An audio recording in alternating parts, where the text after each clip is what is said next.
আজ থেকে 5 বছর আগে বলেছিলাম তোদের নাগরিকত্ব কেড়ে নেবে। এমন একটা কঠিন মুসিবত আসছে, আরে বলে দিয়ে যায় শুনে রেখে দে, তোদেরকে নাগরিক থেকে দাস দাসী বানাবা এই চক্রান্ত ভারতের প্রধানমন্ত্রী করতে লেগেছে।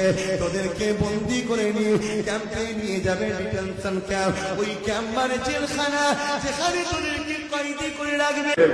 আজকে ঘটছে, খোঁজ করো, অনেকে কেটে কেটে ছাড়ছে আমার এখন, তাদেরকে আমি ধন্যবাদ জানাই যে তোরা মনে রেখেছিস। খোঁজ করো।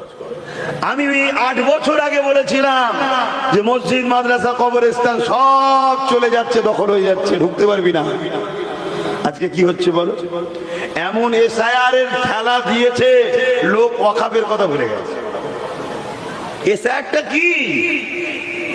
চাকরির আন্দোলনকে রুখে দাও, ওয়াকফের আন্দোলনকে রুখে দাও, ওবিসির আন্দোলনকে রুখে দাও, বেকারত্বের আন্দোলনকে রুখে দাও, দিন দিন যত জমি কি বলে নিত্য প্রয়োজনীয় জিনিসের দাম বাড়ছে তার আন্দোলনকে ভুলিয়ে দাও, সব ভুলিয়ে দাও। দিয়ে একটাই কাজে সব কাগজ। আমার বাপ আছে তো, আমার আম্মা আছে তো,